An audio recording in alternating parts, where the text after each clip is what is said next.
start talking about CBN, who has stopped granting loans to federal government. Now, the Central Bank of Nigeria, CBN, has announced that it has stopped granting loans to the federal government. Now, speaking at an interactive section with the Senate Committee on Banking, Insurance and Other Financial Institutions, alongside the Minister of Finance and Coordinating Minister for the Economy, Olawale Edu, the Minister of National Planning, Atiku Bagudu, and the Minister of Agriculture, Abubakar Kari, and of course the CBN Governor, Olayemi Kadoso, said the decision was taken because of federal government failure to settle its outstanding debt. Now, the federal government borrowing from the CBN stood at 4.36 trillion naira as of June 2023. A month after President Muhammadu Buhari has scrutinized 22.7 trillion naira borrowed from the Apex Bank.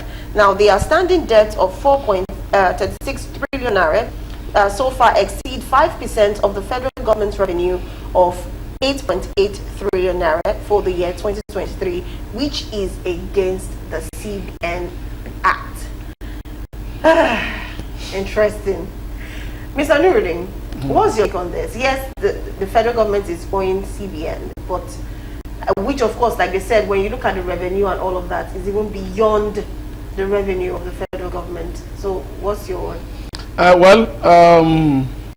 CBN needs to come out and break it down very well. The reason there is this: we want to know from 1999. How much does each government, the government of Olusegun Obasanjo borrowed and they did not pay? The one of Musa Yar'Adua and they did not pay. The one of 6 years of Jonathan, we want to know. 8 years of Buhari, we want to know. Then this current government, because in that statement, we will not borrow them again. That means they've been borrowing from May 29 also till this month. So we want to know that this current government, how much have they collected from CBN? Statutorily, federal government can collect money from CBN. We should put that one straight. Okay. But it has a percentage that they can collect. They can collect, which is the 5% of the year in questions, the total revenue to be collected or proposed. But a situation in which cumulatively the amount that has been collected by different governments and the current government is that big, then we need to ask a lot of questions. Thank God that EFCC is already asking questions, but on this particular matter, I think EFCC needs to ask a lot of questions. Who was the Minister for Finance in 1999 to 2007? Who was the Minister of Finance and CBN Governor also from 2000? And the one that cannot be probed is the one that is Soludo, which is the current governor. It can't be probed because the government has immunity. But other ones, then both the Minister of Finance and CBN at that time, both CBN, so they should ask them all these particular questions. So if the money collected are well used, then fine. If they are not well used, but the current thing is there is that it is important that CBN and all the executives on board of CBN, I think it's a high time that they need to be working professionally. Coming out when you are facing Senate, there is no press release or memo to that effect. It is just by mere mouth. They should make it professional. Advise the government of the day, irrespective of the caliber of the person. We can't be running a country like this. It's against our rules. We can't be lending you. Let's have a memo to that particular effect, because this one is just free for all. Yoruba used to say, that means everything can be changed. Everything can just be turned around, especially something that you use your mouth to say that is not written down. You understand now? So that is what they should not just play to the gallery because it was in front of the Senate. It was just handling them with words and coercing them, and all of them. Some are sleeping, some are gisting, some did not hear anything. Just make sure our dollar is our naira is appreciable to the dollar, and whatever you can go, take your bow and go. No, but what is important here is that this money does not belong to President Muhammadu Buhari, does not belong to the current president, does not belong to the former president or ex-president. It belongs to the Nigeria. We must know how the money move, and we must make sure that they are playing according to the rule, because that is what is important. Very true. I agree with you, Mr. Shopito. What you say. And also, there is a news that came out this morning. I would not really say it's a breaking news. According to what was said, was some billions of dollars. They said allegedly somebody forged Barry's signature and loaned some dollars, a high amount, billions of dollars from I think it was a CBN or something. Now that's a whole lot. In fact, when I saw this, I was like, what's going on? Okay, first of all, how do we even know the signature was forged? That's the first question that came to mind. And okay, even if it was forged, is there not a process before you can even loan that kind of money from CBN and, you know, no investigation, nothing, and it's just coming out now? But let's quickly react to that one. I think on that last one you just said now, it's in court. Yes. So we'll wait to see. The former secretary to the government of the Federation was testified. Has testified, and he has claimed that signature was forged on oath. You know, so that is serious. I'm a bit, you know, I find all of this drama around the CBN quite mind-boggling. My natural tendency is to disbelieve it. My natural tendency is to say there's more going on than what we're seeing, you know, because it makes no sense. This is the Central Bank of Nigeria we're talking about. My father worked in the Central Bank. He retired as a deputy director. I'm very familiar with how the place runs. And I tell you, it's very, very institutionalized. Some of these things that we're hearing, it's not possible.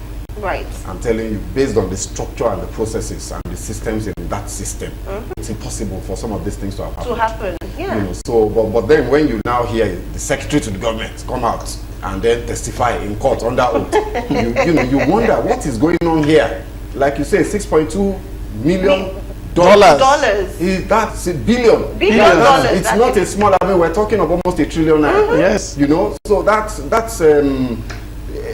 look, I don't know. So I think we just have to wait and see what the outcome of the court case will be, you know, and then maybe the truth, because it's not all judgments of court that reflect the truth. Yes. So we'll have to just and see how this plays out. On the ways and means, it's a very good thing that the CBN governor has now said no.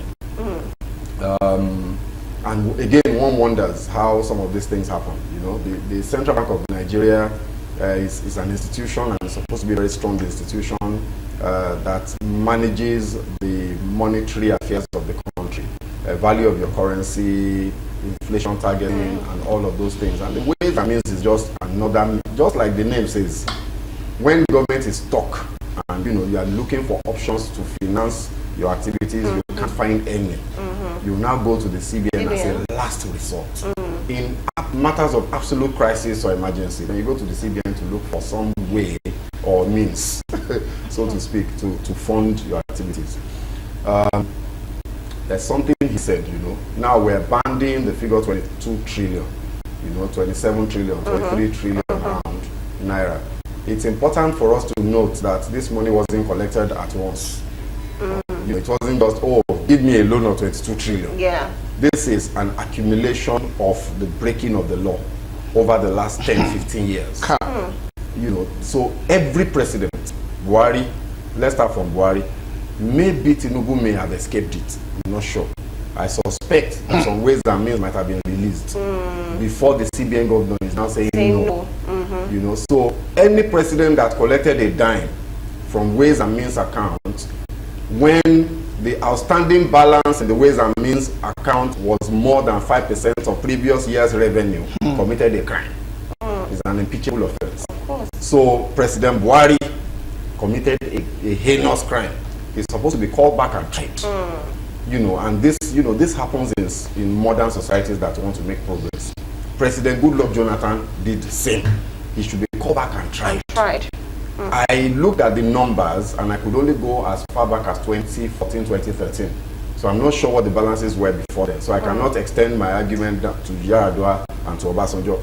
But I know for a fact that Jonathan broke the law, Buhari broke the law, and Tinubu may have been breaking the law until the CBN governor said that one we're not sure of. Right? So the breaking of the law is very simple.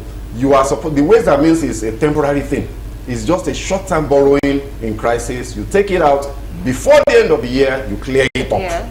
But what they're doing, instead of clearing it up, they've been collecting more. we don't find ourselves in a situation where the thing is now, an amount how do you now deal with this? So that's why they now talked about securitization. So they take the whole thing, package it as a loan, as instrument, and they sell it on the money market, right? So if they do that, that cleans up the way and means balance account to zero, and then this current government can borrow from it again, but can only borrow 5% of the previous year's revenue. Previous year's federal government revenue, not federation revenue, and I think the federal government revenue for last year was about 6 trillion. So if you do 5% of that, that's just roughly about 300 billion naira. It's not a lot of money. So that's the maximum that this government can take from that account if the balances there are securitized and the balances are cleared. So it's the statement by the CBN governor is the correct step. It's the way to go. We have to, in fact, apart from the ways and means, this government must stop borrowing. We can't continue to borrow because as it stands now, our revenues have been overwhelmed by debt service. Of course. So we can't continue to borrow. We have to think of another way of doing this. And look, the solution is very simple. People are stealing our money every day. There is no other way to say it. There is no nice way to couch it. Our government finances are a mess. People are diverting, siphoning, and doing outright embezzlement of public funds in the trillions of naira every year. The president needs to fix and stop that. I can't even remember the whole story. It's been a long time. It's at 2000 and something though, where they found a house loaded with lots of money, and they had to lock the building. But we didn't hear anything about the money. That one is the one that I talk. What of the one of grave? What of the one of tank? Water tank? There are a lot of movies, water tanks, suck away. They've had a lot of serious. No, Nigeria is a kind of a seasonal film. That depends on the season that you watch, and that season will not end. In terms of corruption, in fact, we are truly the giant of Africa. We are not even giant of Africa. We are giant of the world. In terms of corruption, Organa Baba, yes, with what they siphoned. In fact, if Nigeria happens to be a person, that person will not have bone again. He would have died. Because they've macheted, because some people are boiled, some people have roasted, some people have done a lot of things to this particular country. Like Mr. Shopito said, if we can try much as possible to block all those ways that people are using to steal our money, I can tell you, all this, the issue of naira for whatever, we have a lot of money to do a lot of things. Infrastructure, do you know that money that can be collected from military officers alone can fix the issue of our electricity permanently? Let's now go to politicians. Those ones, if you want to build a very nice road across the 36 states plus FCT Abuja, let us start taking from 1999. All politicians that are served directly or indirectly, their cronies, whatever, you can collect all the money. You see, all our roads, we will fix it. The one that we can use to fix the education, that one we know where all those vice chancellor, pro chancellor, the member of board of education, minister for education, will pack all those ones. The one we want to use to fix education, every general manager that have served as NCA board, they should buy all those members of the board, all those this NEMA, whatever, pack all of them. By the time we start taking, even the current one now, some people are not carrying the money away.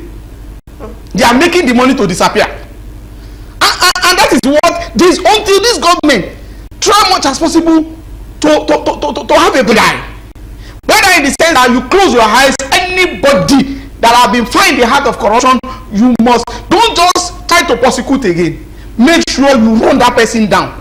Every kobo, either the one that belongs to Nigeria, because that money will have been in multiples. Every time you collect from that particular person and use it, let it be something feasible, that when we are seeing it, Ibadan road, this one that collected from Mr. Lagbajalagba is the one we used to do. You can't even name it there. So people will see there on the road. Put their name on the road. By the time we are doing that, I'm telling you, do you know that there are some certain people that are Yahoo politicians?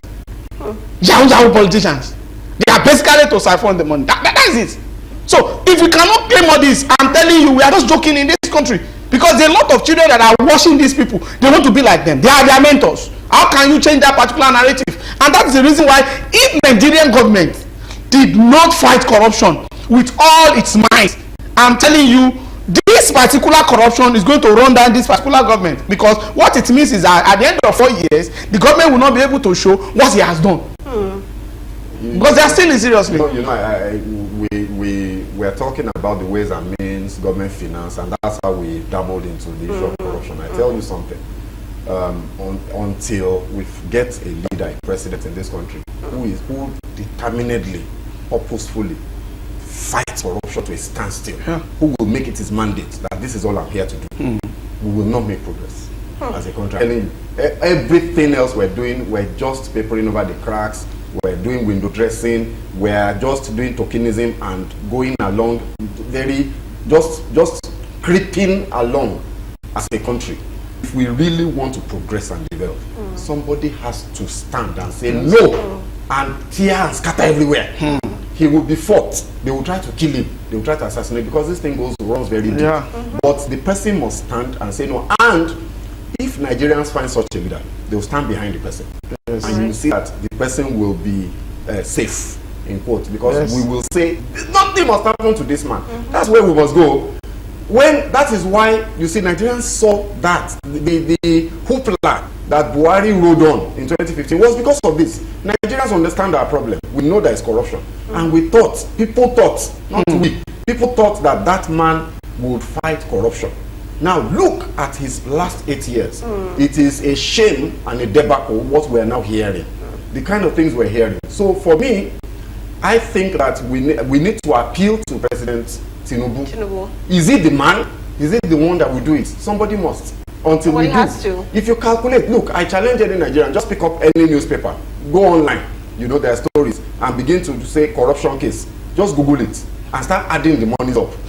Like he was saying, all the money that would have needed to build Maiduguri to Lagos rail line, Port Harcourt to Sokoto rail line, the one that will connect Abuja, Benue, you find that money. Calculate it, add it up. You'll find it in all the cases that have been documented. You'll find that the enough money to build all the rail lines Buhari could have built in 8 years, instead of just the 2 or 3 that he just did and they were making noise. There's so much that we can do, but people are eating this money, and then we're leaving it for the generations to pay back. That's the fear. That's where we are. Leaving it for future generation. Anyway.